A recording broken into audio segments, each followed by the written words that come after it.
Hello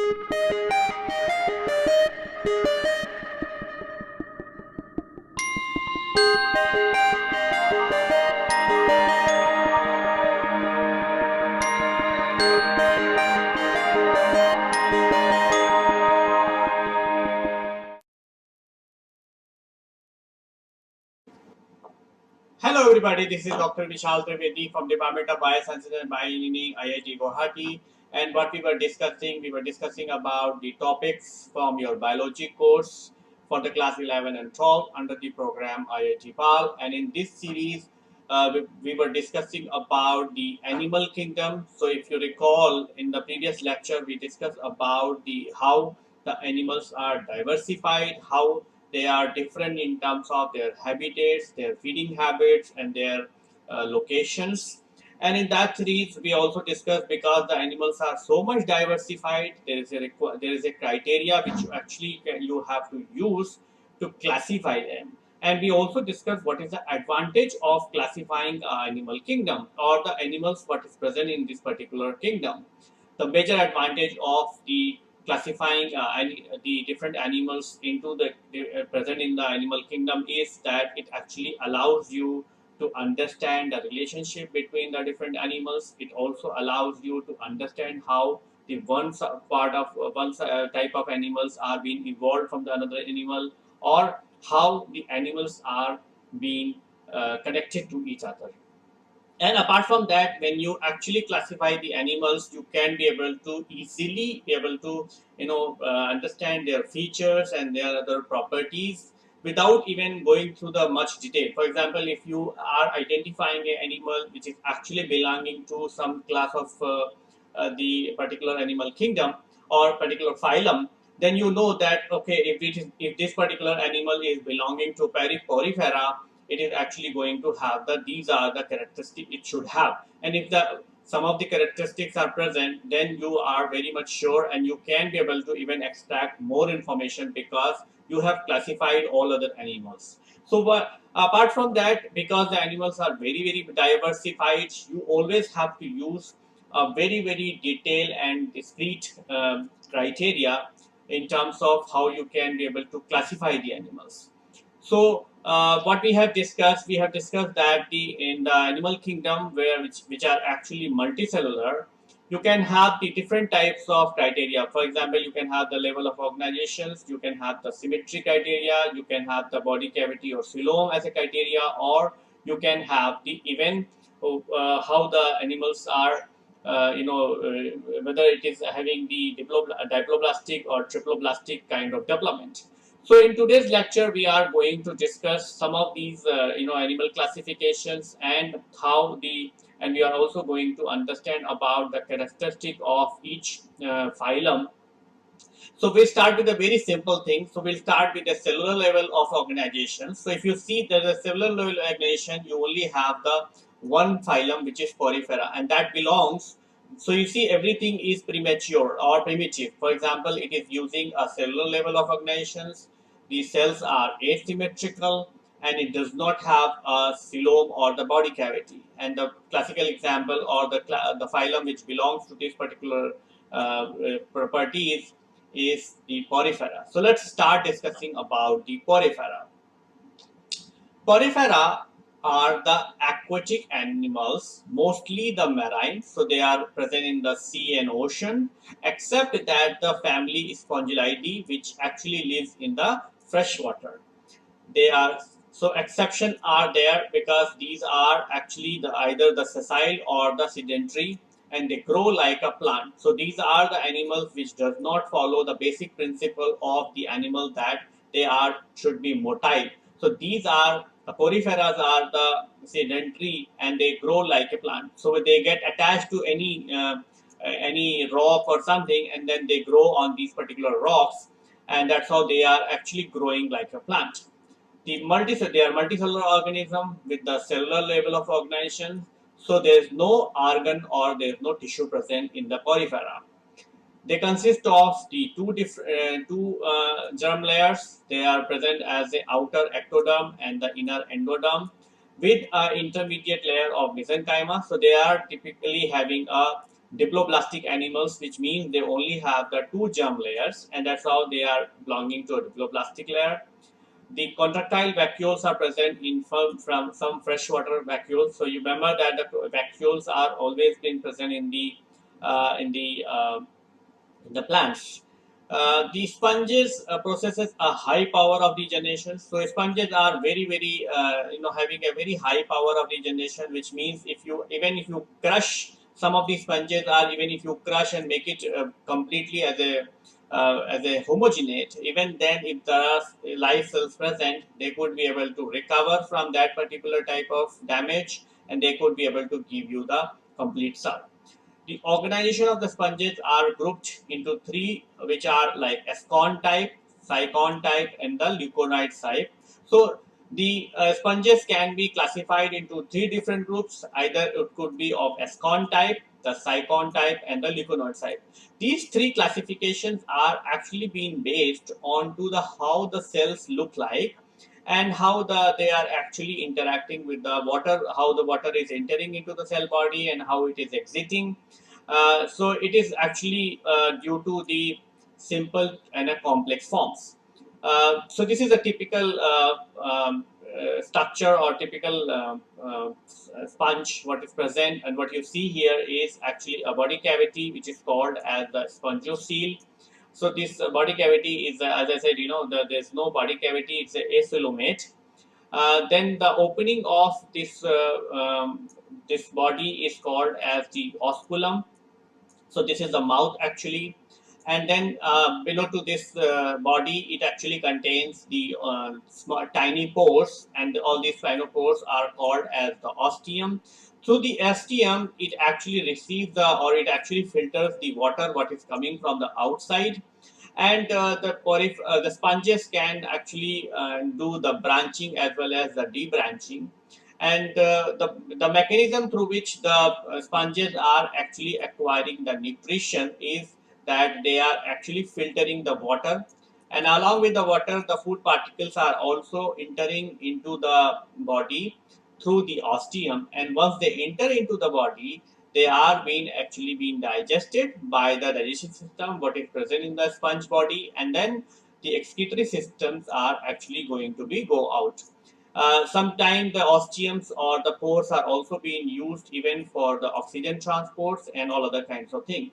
Even the ostiums are also being used as a mean to secrete the toxic materials. The examples of the porifera is the Tethrina, Cycon, Granatia, Eupilina, and all these kind of different types of sponges. The body of a sponge is vast or the cylinder like, and it is asymmetrical. So it is actually having different types of bodies. So this body is a cylinder like, and it is typically look like as a vase, and where the opening of this vase is called as the osculum. It is being the body surface is perforated by numerous pores, which is called as the ostia, through which the water enter into the body, and one or more large opening, the oscula, by which the water exits. Which means through this ostia, the water enters into the body, and then from the osculum, the water goes out. And in this process, the water, whatever is present in the water, whether it is nutrients and all other kinds of organisms, it is being filtered, and that's how the sponges are recovering, or sponges are receiving the nutrition. The interior space of the body is either hollow or permeated by the numerous canal lined with the choanocytes. The interior space of the sponge body is called as a spongiocele. So this body is called as a spongiocele, but these are and the body is lined by the cell which is called as the conocytes. So these are actually the conocytes which are actually lining the body, and within the conocytes we also have the pores, and these pores are called as the ostia. The characteristics are skeleton consisting of either the fine flexible spongin fibers, siliceous spicules, or the calcareous spicules. So in the different types of sponges, you can have the internal skeleton which is made up of the fine flexible spongin fibers. So it could be of the spongin fibers or the siliceous spicules or the calcareous spicules. There's no mouth present in the sponges, and the digestion is intracellular, which means the material whatever comes into the body through the oscula through the ostia is being digested by the digestive enzyme what is present in the spongiosule, and then the toxic materials are going out, or the water is also going out through the osculum. They have a very primitive nervous system. So nervous and the sensory cells are not very differentiated, and they have a very primitive nervous systems where the neurons arrange in a definite network of bipolar or the multipolar cells in some, and because of doubtful status. So there is not a well-defined nervous system present in these cells, and also apart from the animals which actually respond when you are actually giving them some kind of stimulus, uh, the sponges are not very sensitive in terms of, and because they don't respond, so because there is no locomotion present in the sponges, and this is very distinct property of the members what is belonging to the porifera, and that is reason behind this is because they don't have a very well developed sensory system. Sponges are the monoecious, which means there is no distinction of the male and female. So they are actually monoecious. The reproduction occurs by the both sexual as well as the asexual methods. The asexual method reproduction occurs by the birds and the gemmules. So what happens is the sponges, as I said, sponges are attached to the rock, and then you have the sponge bodies, and so when the sponge body is branching and debranching, one of the branch actually can get broken down. And for example, suppose this branch is going to be broken down, or suppose this main body is actually being broken down into the multiple pieces. And then what will happen is all these multiple pieces are actually going to float into the water, and then they will go away from their the parent sponges, and then they will go and stick to the different rocks, and when they stick to the different rock, they are actually going to develop the osculum. They are actually going to develop, and they will going to regenerate. So sponge is split or broken into the multiple pieces either by accident or by fission, and then these multiple pieces are again gone away from the parents, and then they will be keep floating into the ocean, and until they don't find the rock or some surface through which they can be able to stick. And once they got stick, then there will be a regeneration of the remaining part. Like if the sculum is absent, then they will develop the osculum and cell body and all that, and that's how the new clones attach to a surface and begin to grow. If you don't know, then actually this is the mechanism through which the sponges are being produced in the ocean. So what people do is they actually are using a rock, and these rocks are actually being tied up with the help of the chains, like the metal chains. And what they do is they just take the small amount of the sponges, like for example you take the small amount of sponges and then you inoculate that sponge onto a rock sample, and then what you do is you just put this whole rock into the ocean with the chain, and this chain is being tied up to the corners, right? So you can imagine that I have tied up a big rock with the help of the chain, and that chain is binding to a surface outside, right?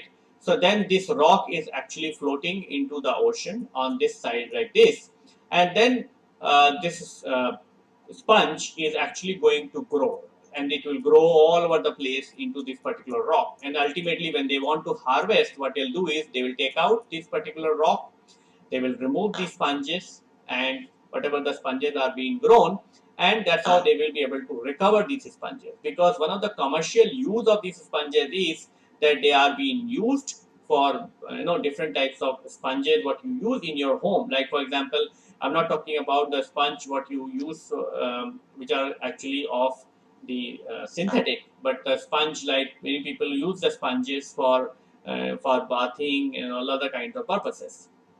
And because the sponges are very high power of regeneration. Sexual reproduction occurs by the ova as well as the sperms. So all the sponges are hermaphrodites, which means they are bisexual. So there is no, so male and female both are present. And how they are doing the sexual reproduction? In the sexual reproduction, the one male is one sponge is actually behaving as a male, right?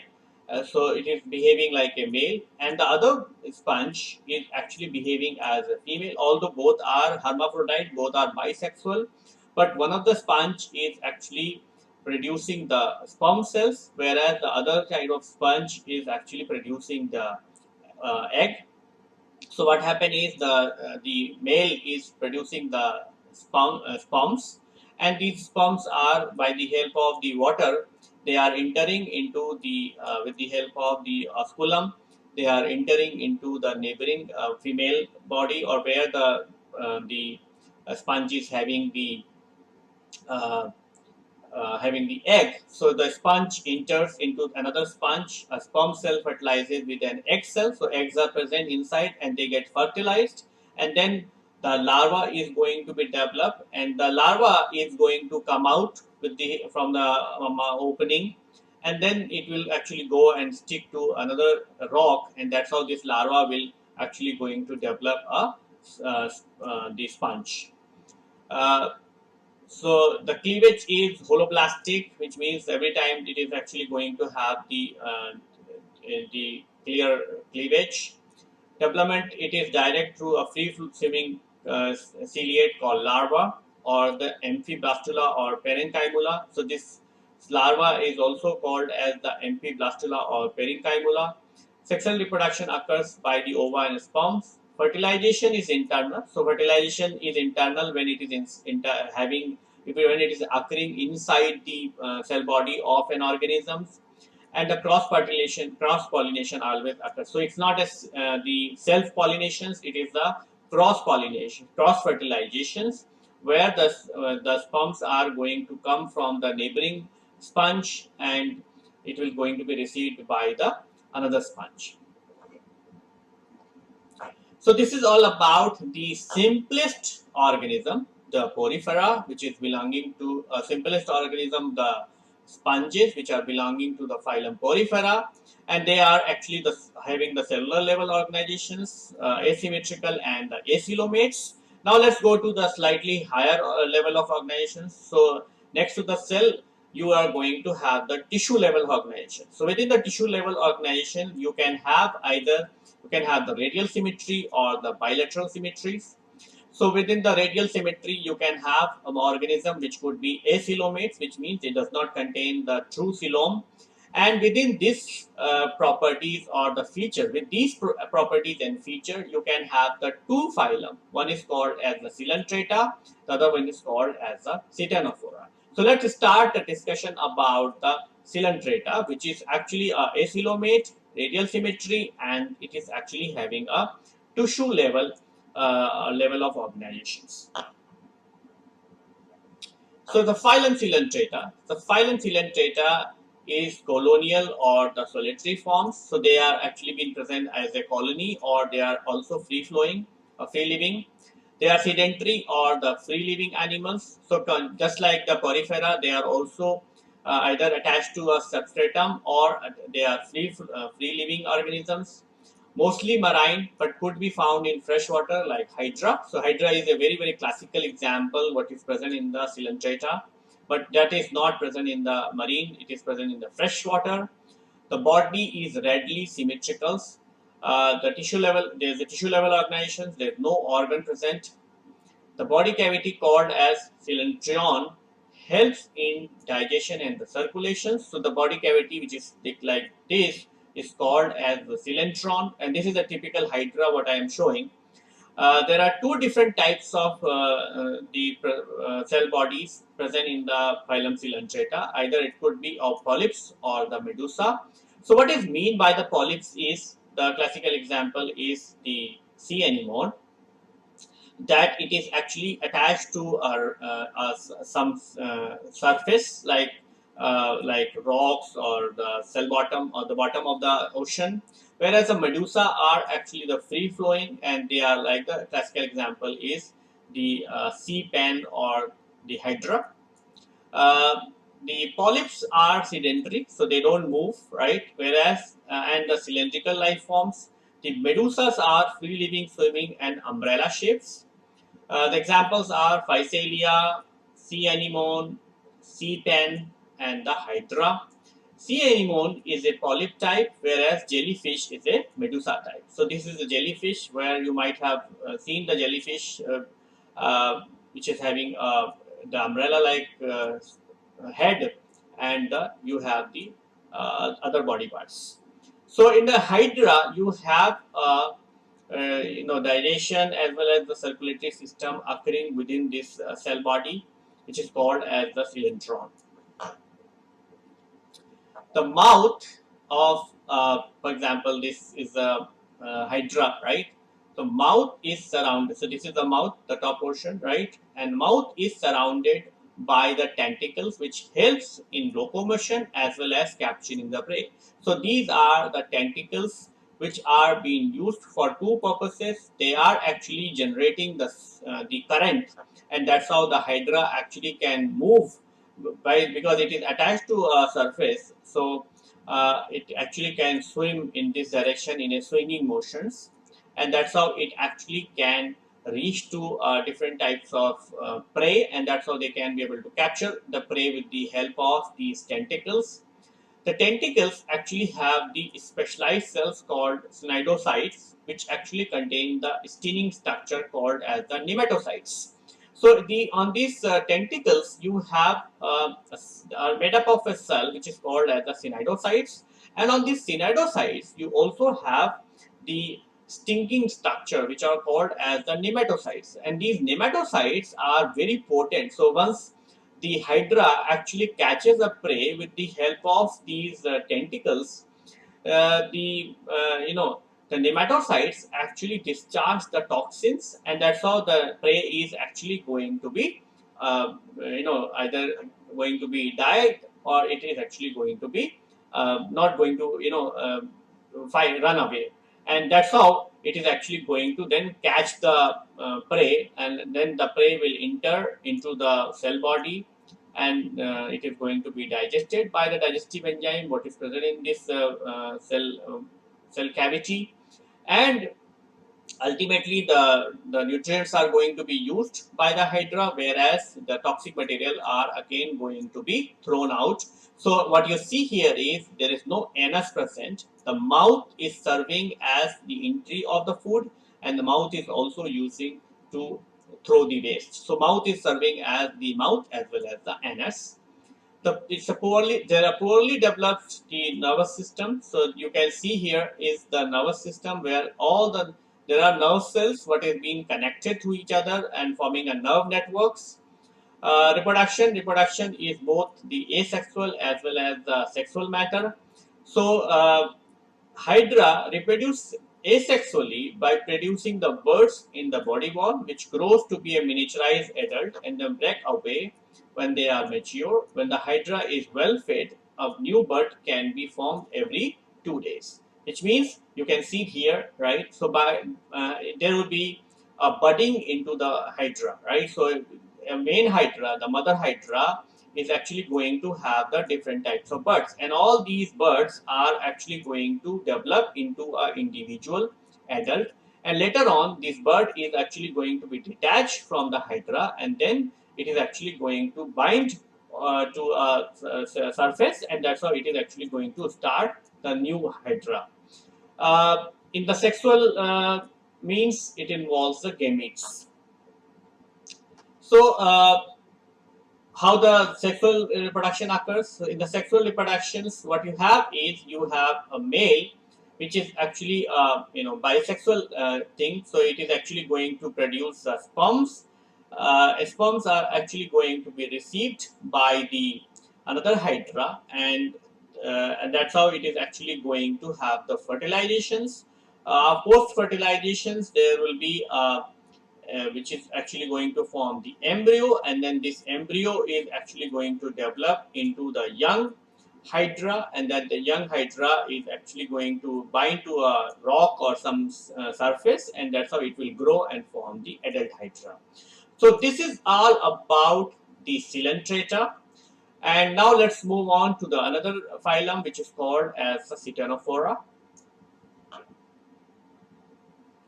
So phylum Ctenophora are the exclusive marine animals. So they are not present in the freshwater compared to that the Porifera as well as the Cylindrica. Both are present in the freshwater as well. Then they have the radial symmetry. So you can see here, right? It has a radial symmetry. This ball can be dissected into multiple ways, and that's how they have the radial symmetry.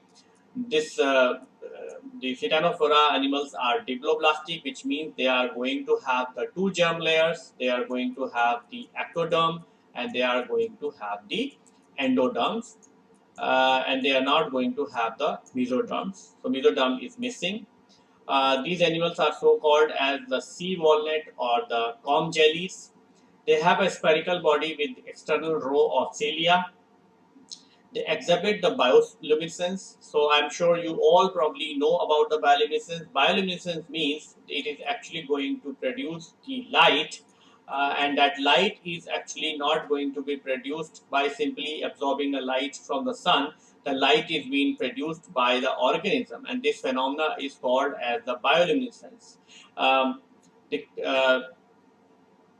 how this phenomena is occurring is when the organism is actually running some of the metabolic reactions, and because of those metabolic reactions the ATP is being used, and ATP, you know that in triphosphate ATP is being utilized, and that ATP actually is going to be burned down to produce the light.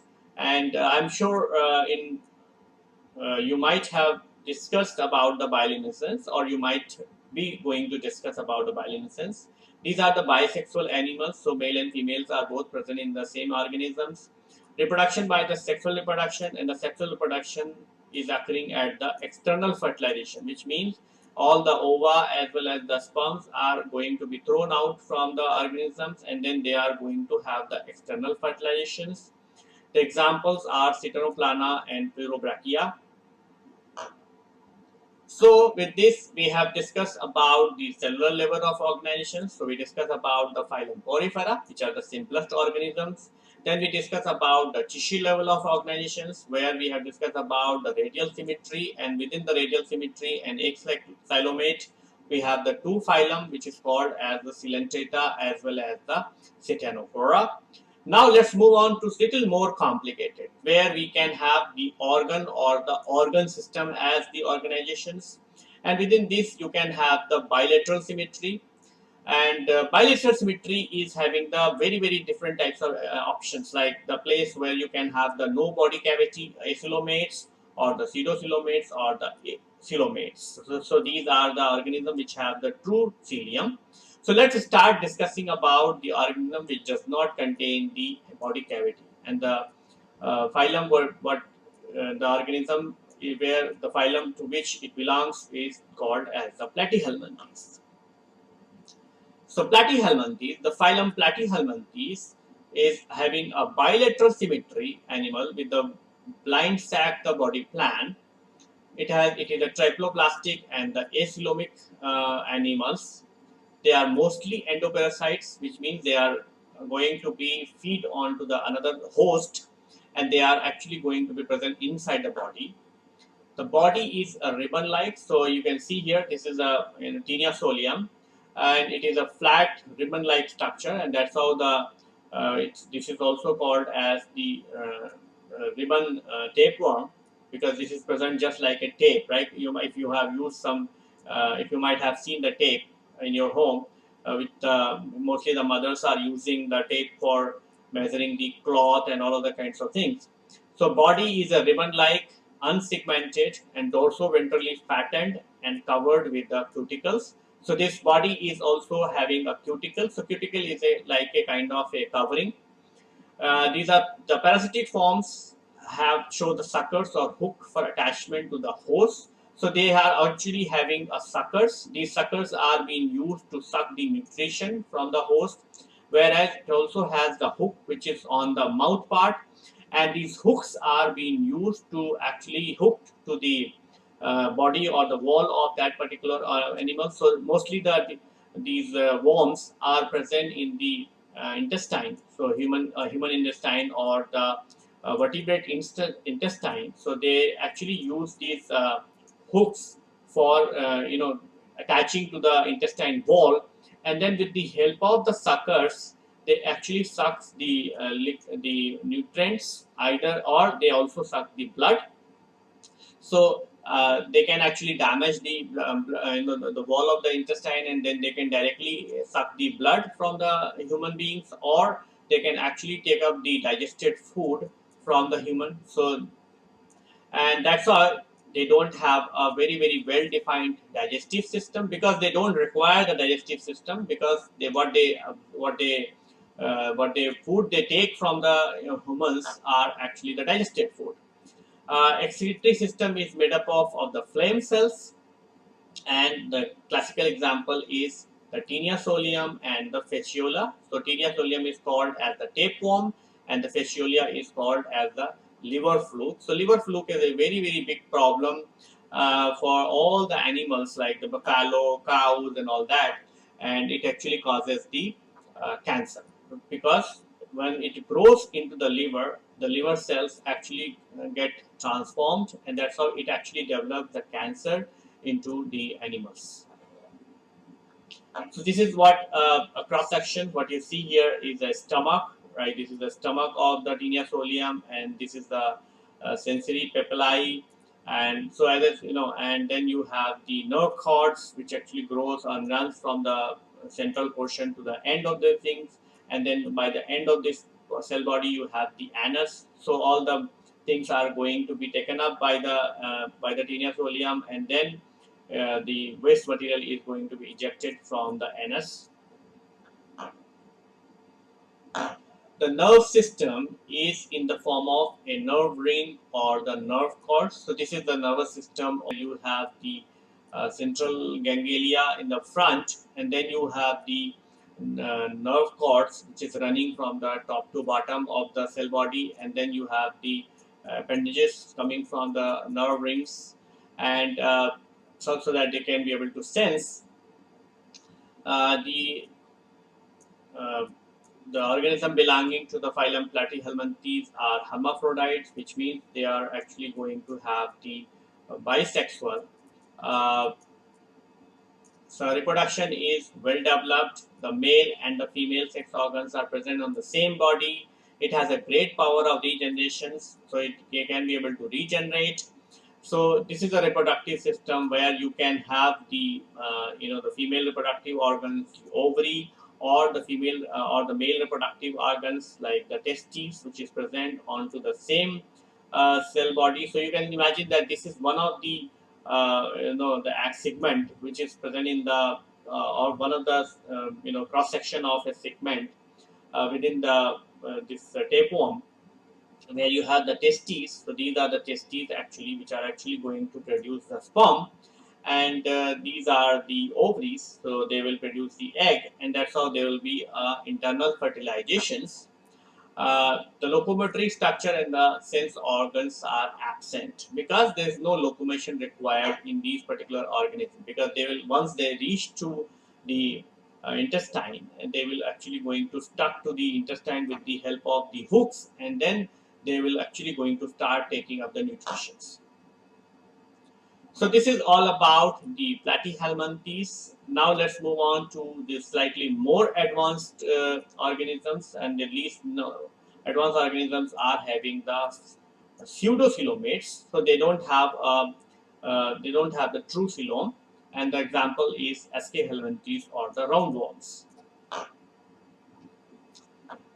So phylum SK helminthes, they are commonly called as the roundworms or the stomach worms.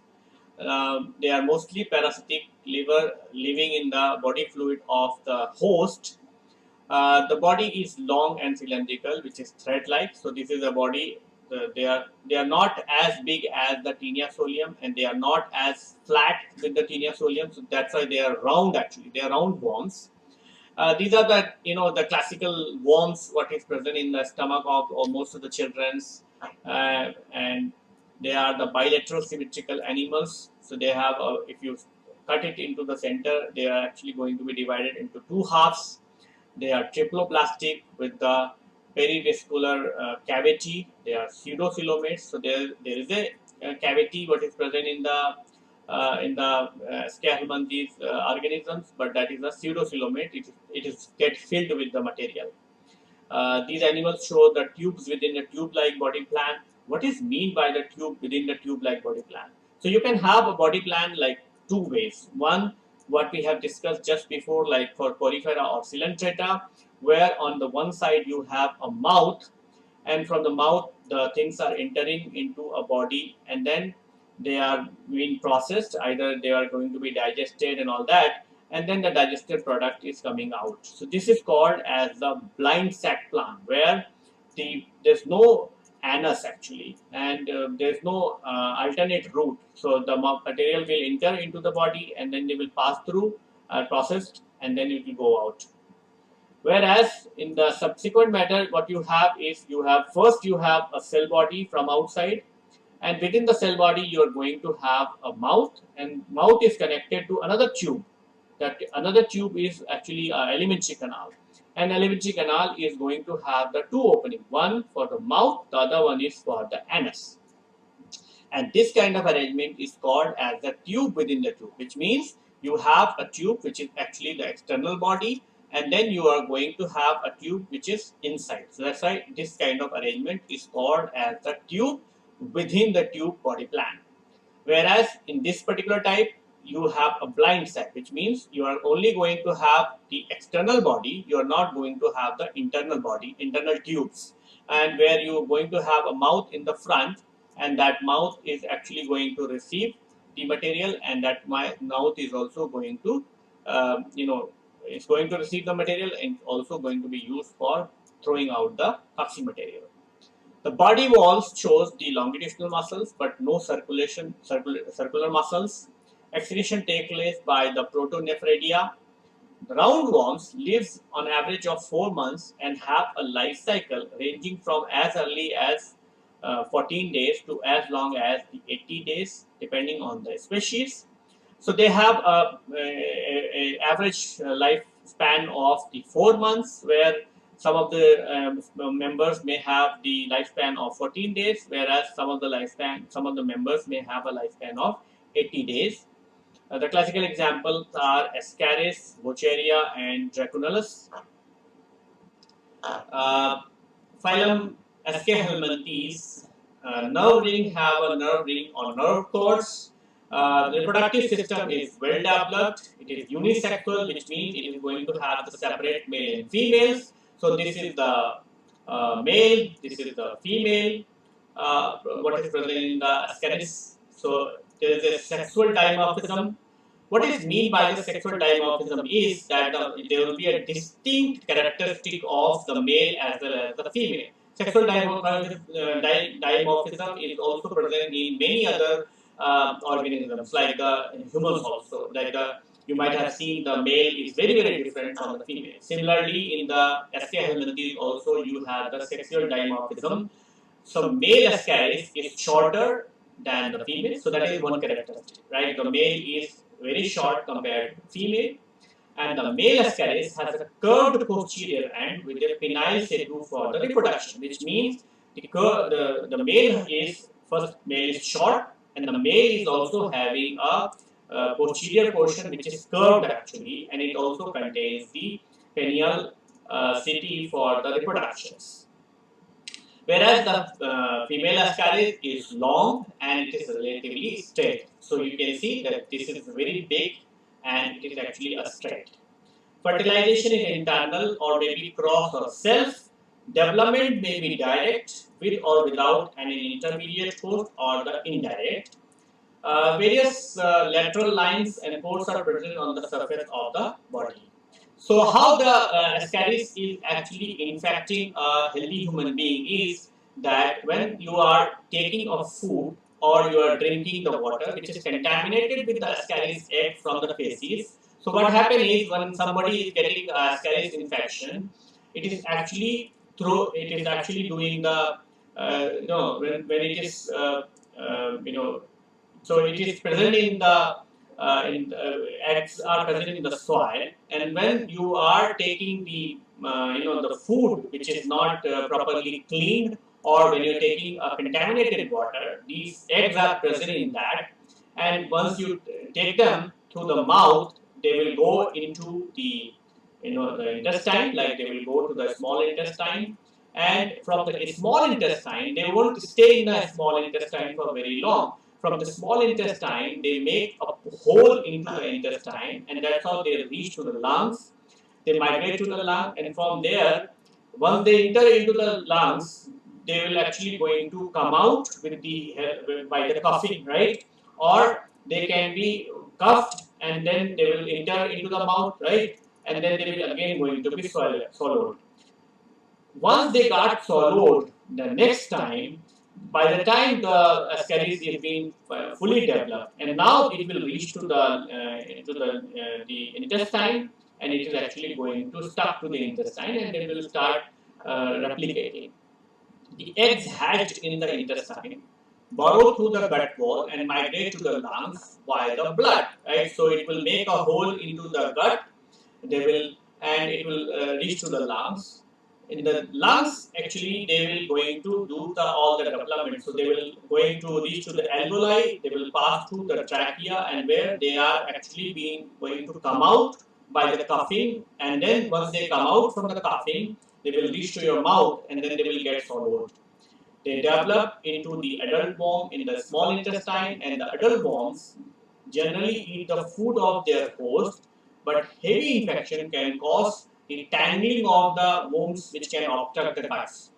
See, what happens is that when it is present in the small intestine, first thing is that in the small intestine, it is actually going to get the completely digested food, and if there will be a small number of ascaris, then it is fine. If it is a large number of ascaris, then what will happen is that the small intestine is connected to a large intestine, and when the number will go up, it is actually going to obstruct this particular type of connection, which is connecting the small intestine to the large intestine. And at that point, it is actually going to cause the severe stomach pain, and that time there will be no other option but to go for the surgery, and then you have to remove these worms from the small intestine. That's why there is a recommendation that you take the anti-helminthic and as well as the anti-worm tablets on every 6 months, so that they will, if there will be a injection of the eggs by any mean into your system, all these anti-worm medicines like albendazole or mebendazole, all these are actually going to kill those eggs as well as the adults as well. So with this, we have discussed about the cellular level of organizations. We discussed about the phylum Porifera, and we discussed how the Porifera is acylomate and mostly asymmetrical organisms. Then we moved on to a slightly more advanced stage where we have discussed about the tissue as well as the tissue system. And within the tissue, we have discussed about radial symmetry, acylomate, and we discussed about the Cylindrica as well as the Cylindrica. And then we discuss about the organ as well as the organ system of organizations. Within that, we discuss about the bilateral symmetry, and we discuss about the organism which does not contain the verticality like acylomates. The classical example, we discuss about the platyhelminthes. So we discuss about the Taenia solium and how the platyhelminthes are under the proper and the characteristics of platyhelminthes. And then we discuss about the pseudophylomates, and within the pseudophylomates, we also discuss about the SK helminthes. So with this, I would like to conclude my lecture here. In our subsequent lecture, we are actually going to discuss about the organisms which are having the organ or the organ system, bilateral symmetry, and the true coeloms like the coelomates. And within that, we are going to discuss about the Annelida, Arthropoda, Mollusca, Ipodermata, Hemichordata, and Chordata. So with this, I would like to conclude my lecture here. In the subsequent lecture, we discuss about the coelomates. Thank you.